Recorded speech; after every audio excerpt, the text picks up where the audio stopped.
the other day when Arch Manning and Texas rolled through here, it was like madness. Now, I said this, I've never been to SEC Media Days with a Tim Tebow or a Johnny Manziel, but I got to think the Arch Manning effect here in Atlanta when he rolled through SEC Media Days was like at least a cousin of what those guys had around them, maybe on par with it. I don't know, because social media is a whole other thing that's elevated since those guys were in college.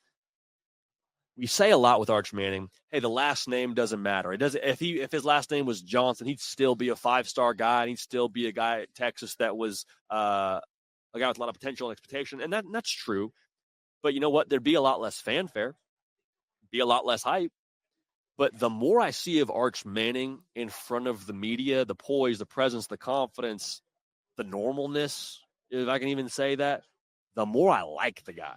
The more I buy into, I think, what he's proverbially selling here when it comes to his success in 2025. You know why? Because he's been trained for this his entire life. His entire life, Arch Manning has been, I should say, prepared for something like this. Like, I'll say this. You know how many times Arch Manning rolled up to a youth soccer game or a youth basketball game growing up, and people are like, oh, that's Peyton's nephew. Oh, that's Eli's nephew.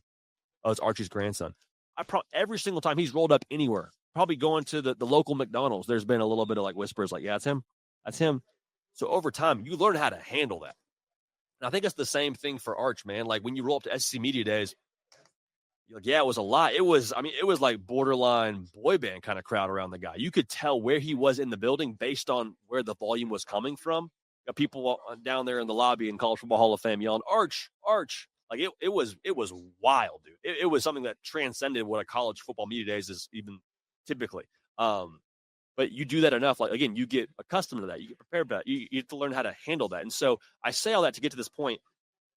Football at the end of the day, at the highest level, talent is a non-negotiable to go win national titles, win conference titles, especially in the SEC. We all get that. If you want to go win a national championship, you got to be top tier talent. It's not a game of Florida Gulf Coast, no disrespect, going on runs and being in the Final Four like it is in college basketball. You have grown men hitting each other.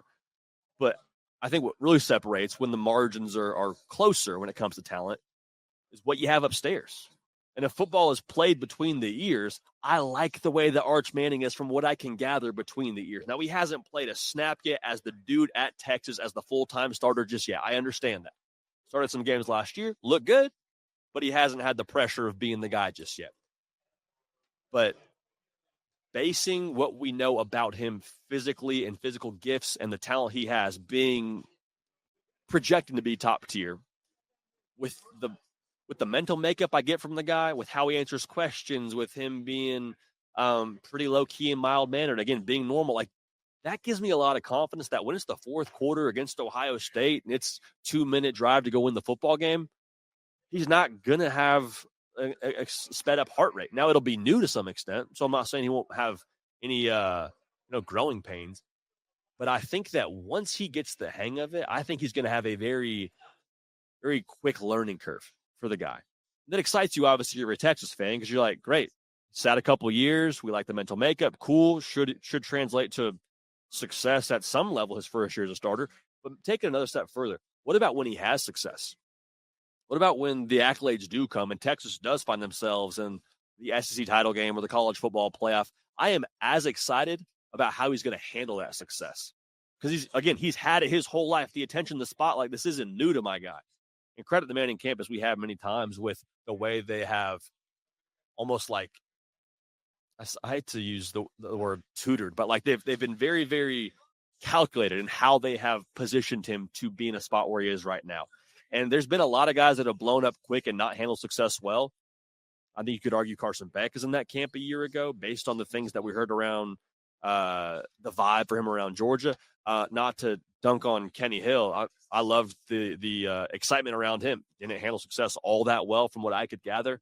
Like when Arch does get his shot, does get his chance to go roll and make plays, I think he's going to handle success well, which to me makes me feel confident about him sustaining success over the course of his career at Texas. So the last name, it matters. The last name Manning matters because with that last name comes the pressure throughout his life, comes the pedigree, comes the tutelage from those individuals in his life that have played football at the highest level and been public at the highest level too, in terms of the scrutiny and the pressure and all those things. And all of that to me combines to like the total Arch Manning experience that we're getting here and feel more confident in him here as we move forward and move headfirst into the 2025 college football season. So is he going to win the Heisman Trophy his first year? I don't know.